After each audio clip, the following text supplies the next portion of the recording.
Hi friends, இப்போ பார்த்தீங்கன்னா நம்ம கேரளாவிலேருந்து தமிழ்நாட்டுக்கு வந்துகிட்ருக்கோம். ஸோ இந்த ஹில், இந்த மலை வந்து ஒரு 25 கிலோமீட்டர் இருக்குது. இது ஏறி அந்த பக்கம் இறங்கிட்டோம்னா செங்கோட்டை, தமிழ்நாட்டோட இன்னொரு பார்டர்.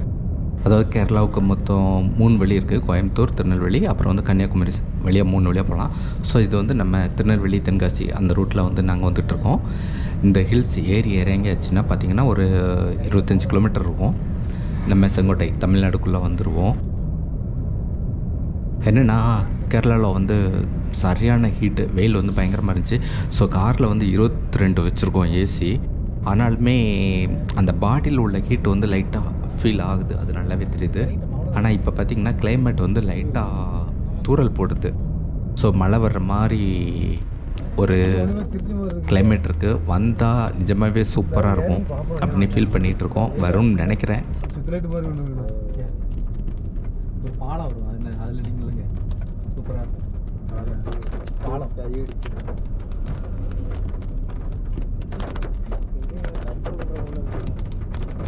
ஆஹா, மழை பெய்ய ஆரம்பிச்சிட்டு அப்படின்னு நினைக்கிறேன். துளியெலாம் பார்த்திங்கன்னா நல்லா பெரிய பெரிய துணியாக விழுந்துட்டுருக்கு.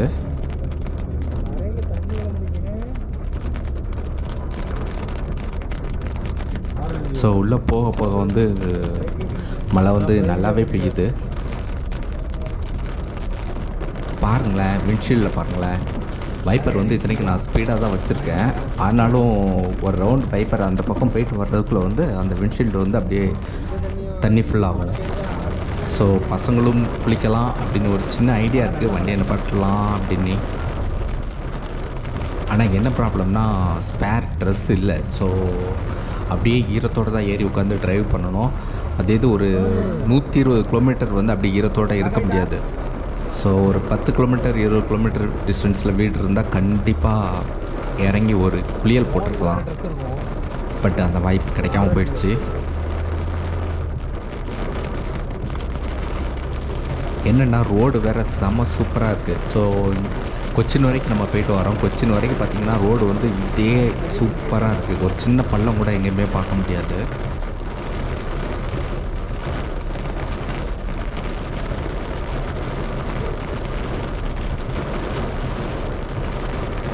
ஸோ ரோடு அந்த தண்ணிலாம் பட்டு அப்படியே கிளார் அடிக்குது. அதை பார்த்தோன்னா வண்டி கூட கொஞ்சம் ஸ்பீடாக போகணும் போல் தோணுது. பட் எல்லாம் கார்னர் வந்து நிறையா இருக்குது. இவ்வளோ தூரம் பொறுமையாக போய்ட்டு வந்துட்டோம், கேர்ஃபுல்லாக போய்ட்டு வந்துட்டோம். ஸோ அதே இது வீட்டு வர மெயின்டைன் பண்ணலாம் அப்படின்ட்டு கேர்ஃபுல்லாக ஓட்டிகிட்டு இருக்கோம்.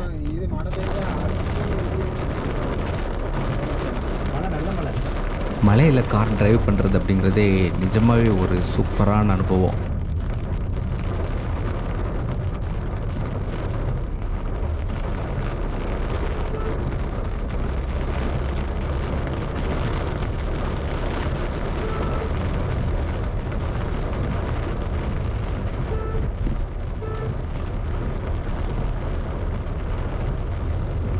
இந்த இடத்துல மழை அப்படியே கொஞ்சம் குறைஞ்ச மாதிரி ஃபீல் ஆகுது. கார்னர் பாருங்களேன், கார்னர் வந்துக்கிட்டே இருக்குது. ஸோ ஓட்டுறதுக்கே ஒரு செம்ம இன்ட்ரெஸ்டாக இருக்குது. அவ்வளோதாங்க, மழை குறைஞ்சிருச்சு. அதனால் இது வரைக்கும் மழை பெஞ்சதே நிஜமாகவே நல்லா நல்லா இருக்குது.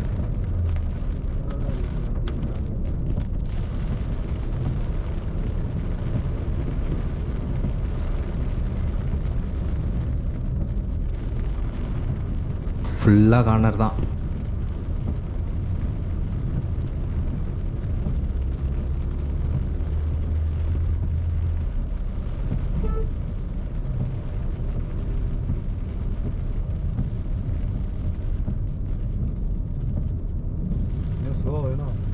பார்த்தீங்கன்னா அடுத்து ஒரு 2 கிலோமீட்டரில் பார்த்திங்கன்னா சுத்தமாக மழையே பெய்யல. ஸோ இடையில ஒரு 7 கிலோமீட்டர் 8 கிலோமீட்டர் அது வரைக்கும் தான் நல்லா மழை பெஞ்சிருக்கு. ஸோ அது வரைக்கும் சூப்பராக இருந்துச்சு. ஆனால் இப்போவும் ஒன்றும் பிரச்சனை இல்லை. ஏன்னா பார்த்திங்கன்னா மணி கிட்டத்தட்ட 6 மணி நெருங்கிடுச்சு. அதனால் அந்த ஃபீல் வந்து இன்னும் அப்படியே இருந்துக்கிட்டு இருக்குது. ஸோ அந்த சில்னஸ் எல்லாமே இருக்குது.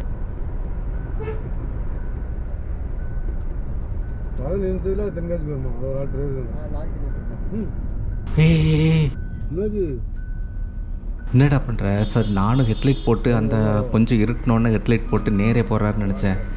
இண்டிகேட்டரை வந்து கவனிக்கலை. ஸோ ஹெட்லைட் ஆஃப் பண்ணிட்டு இண்டிகேட்டர் மட்டும் போட்டிருந்தா கூட இண்டிகேட்டர் வந்து கிளியராக தெரியும். ஆனால் இவர் ஹெட்லைட்டும் போட்டு இண்டிகேட்டர் போட்டதுனால சரியாக தெரில. எப்போவுமே நைட்டு ட்ரைவ் பண்ணும்போது பார்த்திங்கன்னா நீங்கள் இண்டிகேட்டர் போட்டால் ஹெட்லைட் எரிஞ்சால் அந்த இண்டிகேட்டர் வந்து சரியாக தெரியாது. அதனால் நீங்கள் ஹை பீம் போட்டிருந்தா லோ பீம் போட்டிருக்கோங்க. லைட்டாக கொஞ்சம் 1 or 2 செகண்ட் ஆஃப் பண்ணி கூட போடலாம். ஏன்னா அந்த இண்டிகேட்டர் தெரியறதுக்காகவே அதை மட்டும் கொஞ்சம் பார்த்துக்கோங்க. ஸோ இண்டிகேட்டர் வந்து ரொம்ப இம்பார்ட்டன்ட். அந்த டைமில் வந்து அந்த இண்டிகேட்டர் லைட்டை வந்து ஹெட்லைட்டோட பீம் வந்து மறைச்சிரும் நைட்டு எப்போவுமே. இப்போவும் எனக்கு அதான் ஆச்சு. ஆனால் என்னென்னா மீடியம் ஸ்பீட் அப்படின்ன ஒன்று கண்ட்ரோல் பண்ண முடிஞ்சுது. இதே ஓவர் ஸ்பீட்னால் கண்டிப்பாக முடிஞ்சிருக்காது.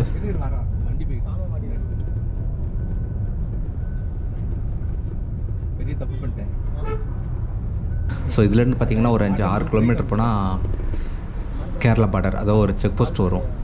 அந்த செக் போஸ்ட் வந்து கேரளா பார்டர். அதுக்கடுத்து கொஞ்சம் டிஸ்டன்ஸில் அது பக்கத்துலேயே பார்த்திங்கன்னா நம்ம தமிழ்நாடு செக் போஸ்ட் இருக்கும்.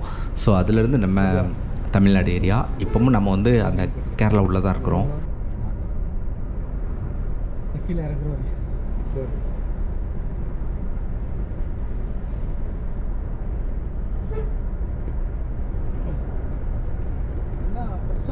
ஸ்டார்ட் பண்ண மாதிரி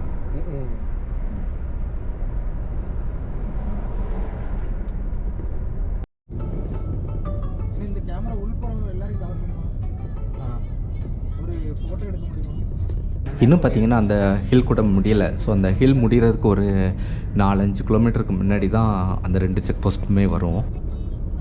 ஸோ ஹில்லில் ஸ்டார்டிங் ஒரு 2-3 கிலோமீட்டர் வந்து தமிழ்நாடுக்குரியது. அதுக்கப்புறம் ஃபுல்லாக பார்த்திங்கன்னா கேரளாவுக்குரியது அது. ஸோ கார்னரில் ஓவர்டேக் பண்ணக்கூடாது. அதனால் பொறுமையாகவே போகலாம்.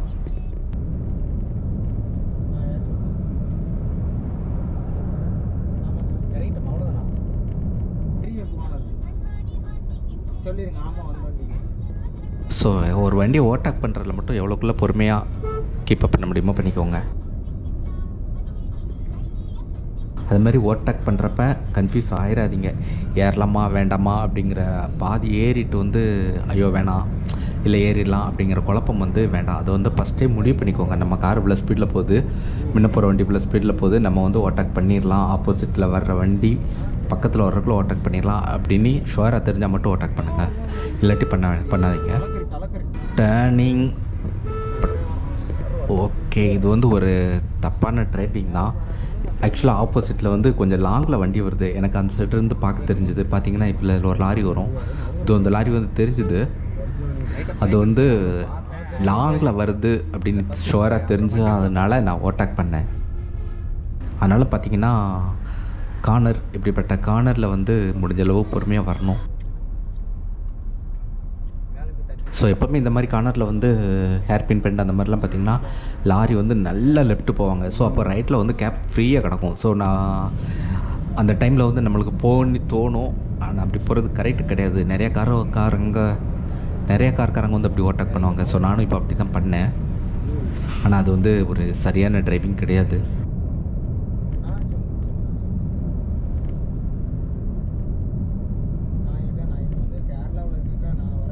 ரைட்டு ஏறலாமா? ஆத்தாடி மின்னல் மாதிரி போயிட்டுருக்காங்க. இதாங்க அந்த Kerala check post. So Kerala border இதோட முடியுது. பார்த்திங்கன்னா இப்போ நம்ம தமிழ்நாடு உள்ளே என்ட்ரு ஆகிட்ருக்கோம். இதுக்கு அடுத்து வந்து தமிழ்நாடு செக் போஸ்ட் ஒன்று வரும். ஸோ அதிலேருந்து நம்மளுக்கு வந்து தமிழ்நாடு.